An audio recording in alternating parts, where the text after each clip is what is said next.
करोड़ों साल बाद जब सूरज पे जल रही आग बुझ जाएगी तब हमारी धरती माँ का क्या होगा। सिंपल सी बात है भाई, सूरज पापा से डाइवोर्स हो जाएगा और फिर धरती माँ अकेली करेगी तो क्या।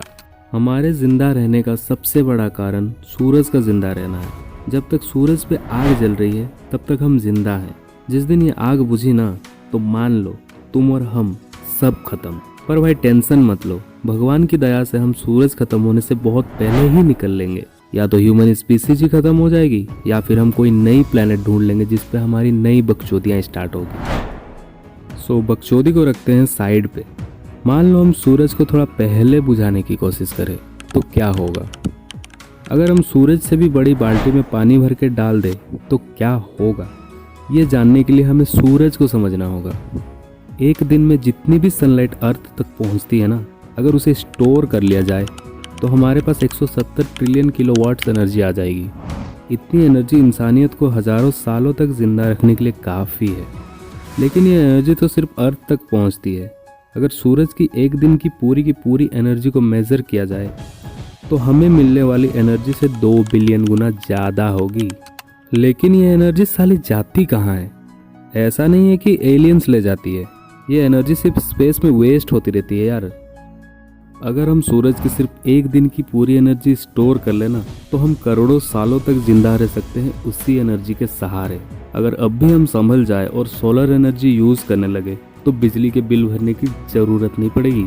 लेकिन बकचोदी को रखते हैं साइड में और काम की बात करते हैं।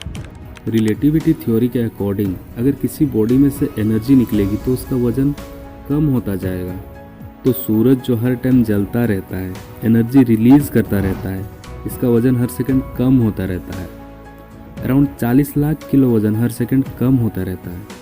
सूरज पे जो भी एनर्जी प्रोड्यूस होती है ना, सारी थर्मोन्यूक्लियर फ्यूजन की वजह से होती है। अगर सूरज का वजन पृथ्वी जितना होता तो सिर्फ 50,000 साल में ही सूरज बुझ गया होता। लेकिन होने को तो भैया पता नहीं क्या क्या हो सकता था। कटरीना सैल्मोन भॉय की हो सकती थी, पर हुई क्या। सूरज का वजन धरती से 3.5 लाख गुना ज़्यादा है। तो फिलहाल के सिनारियों के हिसाब से सूरज 10 बिलियन साल तक और जलेगा और हमारे पास सिर्फ 3 बिलियन साल का वक्त है जीने की नई संभावना ढूंढने के लिए। क्योंकि इसके बाद तो जीना मुश्किल ही है भाई। एक दिन सूरज के सारे हाइड्रोजन जल के धुआं हो जाएगा। बात हो रही है सूरज पे पानी की बाल्टी डालने की, यानी कि उसे वक्त से पहले बुझा देने की। पहली बात तो बहनचो दिए है, हम इतनी बड़ी बाल्टी लाएंगे कहाँ से। चलो मान लो हम कहीं से ले भी आए और उसको सीधा सूरज पे ले जाने का तरीका भी ढूंढ लिया हमने, तो आगे क्या होगा। नॉर्मली धरती पे कुछ जलता है तो कंबशन की वजह से जलता है, जिसके लिए 3 चीज़ की ज़रूरत होती है, हवा, फ्यूल और हीट। अगर हम किसी जलती हुई चीज़ पे पानी डालते हैं तो उसके ऊपर पानी की एक लेयर बन जाती है जिससे आग और नहीं फैलती, क्योंकि एटमॉस्फेरिक एयर से उस आग का रिश्ता टूट जाता है। पानी सिर्फ उसी आग को बुझा सकता है जो हवा के भरोसे जल रही हो। पेट्रोल की आग पे पानी डाल के देखियो, और ज़्यादा फैलेगी। लेकिन जलता तो पेट्रोल भी हवा के हेल्प से ही है। लेकिन सूरज पे हवा तो है ही नहीं, तो चाहे कितना भी पानी डाल लो सूरज नहीं बुझेगा। सूरज की आग थर्मोन्यूक्लियर रिएक्शन की वजह से जलती है। ये एक बहुत बड़ा हाइड्रोजन बॉम्ब है। आसान भाषा में बोलूँ तो सूरज पानी को भी जला सकता है। अगर हम सूरज पे बहुत बड़ी बाल्टी से पानी डाल दें तो उल्टा सूरज और ज़्यादा गर्म हो जाएगा और इसकी सनलाइट 6 गुना ज़्यादा बढ़ जाएगी। पानी में 84% ऑक्सीजन होती है और सूरज की डेंसिटी पानी से 1.5 गुना ज़्यादा है। अगर इतना ज़्यादा पानी सूरज पे गिरेगा तो सूरज विकसित हो जाएगा एक पोकेमोन की तरह। सूरज का वजन 2 गुना बढ़ जाएगा, जिसमें 14% हीलियम, 48% हाइड्रोजन और 37% ऑक्सीजन होगा।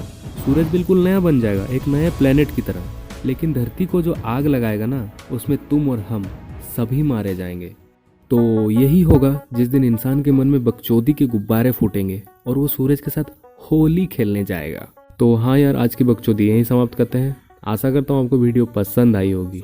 अब चाहे तुम सूरज के साथ होली खेलने जाओ या चांद के साथ शादी मनाने, मुझे नहीं पता, बस सब्सक्राइब और लाइक करके जाओ। मैं मिलता हूँ अगली वीडियो में। बाय।